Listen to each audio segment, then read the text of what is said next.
ನಮಸ್ಕಾರ ವೀಕ್ಷಕರೇ. ಪಂಡಿತ್ ರಾಘವೇಂದ್ರ ಗುರೂಜಿ ಮಾಡುತ್ತಿರುವ ನಮಸ್ಕಾರಗಳು. ಈ ಒಂದು ತಂತ್ರವನ್ನ ಏನು ಅಂತ ಹೇಳಿದ್ರೆ ನೋಡಿ, ಮನೆಯಲ್ಲಿ ಬಹಳ ಅಂದ್ರೆ ಬಹಳ ಕಿರಿಕಿರಿ ಆಗ್ತಾ ಇದೆ, ನೆಮ್ಮದಿ ಇಲ್ಲ, ಅಶಾಂತಿ ಆಗ್ತಾ ಇದೆ. ಮನೆಯಲ್ಲಿ ನೋಡಿ ಡಿಪ್ರೆಷನ್ಗೆ ಹೋಗೋದು ಬಹಳ ಅಂದ್ರೆ ಬಹಳ. ನೋಡಿ ಇವಾಗ ಯಾವ್ದಾರ ಒಂದು ಒಳ್ಳೆ ಕೆಲಸ ಮಾಡಕ್ ಹೋಗ್ಲಿ ಕೆಟ್ಟದ್ದಾಗ್ತಾ ಇದೆ. ಮತ್ತೆ ನಿಮಗೆ ಒಂದು ಗೊತ್ತಾಗಿರ್ಬೋದು, ಇವಾಗ ನನಗೆ ನಾನು ನಂಬಿರ್ತಕ್ಕಂಥ ವ್ಯಕ್ತಿನೇ ನನಗೆ ಮಾಡಿಸಿದ್ದಾನೆ ಅಂತಕ್ಕಂಥದ್ದು ಏನಾರ ಒಂದು ಗೊತ್ತಾಗಿದ್ರೆ ಈ ಕೂಡಲೇ ನೋಡಿ, ಇವಾಗ ಒಂದು ತಂತ್ರವನ್ನ ನೀವು ಮಾಡಿದ್ರೆ ಈ ರೀತಿ ಯಾವುದೇ ಒಂದು ಆಗಿರ್ಬೋದು, ನಿಮ್ಮ ಮೇಲೆ ಕೆಟ್ಟು ಪ್ರಯೋಗ, ಒಳ್ಳೆಯ ಅಭಿಪ್ರಾಯದ ಪ್ರಯೋಗ, ಯಾವುದೇ ಒಂದು ತಂತ್ರದ ಮುಖಾಂತರ ಪ್ರಯೋಗ ಆಗಿರಲಿ, ಆ ಪ್ರಯೋಗವನ್ನ ನಾಶ ಆಗುತ್ತೆ. ಈ ಒಂದು ತಂತ್ರವನ್ನು ನೀವು ಮಾಡಬೇಕು. ಈ ತಂತ್ರ ಏನಂತ ಹೇಳಿದ್ರೆ ನೋಡಿ, ಒಂದು ಶ್ಲೋಕವನ್ನ ನಾನು ಈ ಸ್ಕ್ರೀನ್ ಮೇಲೆ ಹಾಕಿದ್ದೀನಿ.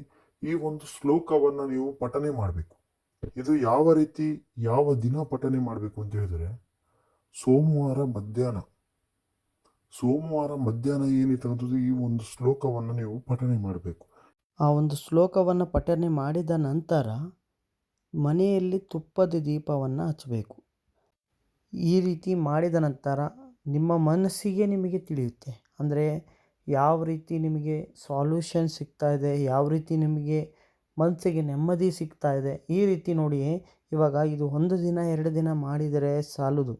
ಇದು ನೀವು ಮಾಡಿದರೆ ದಿನನಿತ್ಯ ಮಾಡಬೇಕು. ದಿನನಿತ್ಯ ಅಂದರೆ ಸೋಮವಾರ ಮಧ್ಯಾಹ್ನ ಈ ರೀತಿ ಏನಿರ್ತಕ್ಕಂಥದ್ದು, ಪ್ರತಿ ಸೋಮವಾರ ಏನಿರ್ತಕ್ಕಂಥದ್ದು ತುಪ್ಪದ ದೀಪವನ್ನು ಹಚ್ಚಿ ಏನಿರ್ತಕ್ಕಂಥದ್ದು ಶಿವನ ಹೆಸರಿನಲ್ಲಿ ಸ್ಫಟನೆ ಮಾಡಿದರೆ ನಿಮಗೆ ಯಾವುದೇ ಒಂದು ಕೆಲಸ ಕಾರ್ಯದಲ್ಲಿ ಬಹಳ ಅಂದರೆ ಬಹಳ ಕಾಡಿಸ್ತಾ ಇರ್ಬೋದು. ಎಲ್ಲದರಲ್ಲೂ ಏನಿರ್ತಕ್ಕಂಥದ್ದು ಯಾವುದೇ ಒಂದು ಅಡಚಣೆನೂ ಬರಲ್ಲ, ತೊಂದರೆನೂ ಬರಲ್ಲ. ಒಳ್ಳೆಯ ರೀತಿಯಿಂದ ಏನಿರ್ತಕ್ಕಂಥದ್ದು ನಿಮ್ಮ ಪಾಡಿಗೆ ನೀವು ಇರ್ತೀರ. ನಿಮಗೆ ಕೆಟ್ಟದ್ದು ಬಯಸಿದ್ದವ್ರಿಗೂ ಕೂಡ ಅದು ಅವ್ರಿಗೆ ಆಗುತ್ತೆ ಹೊರತು ನಿಮಗೇನೂ ಆಗಲ್ಲ. ಈ ವಿಡಿಯೋ ನಿಮಗೆ ಇಷ್ಟ ಆಗಿದರೆ ಲೈಕ್ ಮಾಡಿ, ಶೇರ್ ಮಾಡಿ, ಸಬ್ಸ್ಕ್ರೈಬ್ ಮಾಡಿ, ಮತ್ತು ಇನ್ನಷ್ಟು ಮಾಹಿತಿಗೆ ಕಾಂಟ್ಯಾಕ್ಟ್ ಮಾಡಿ.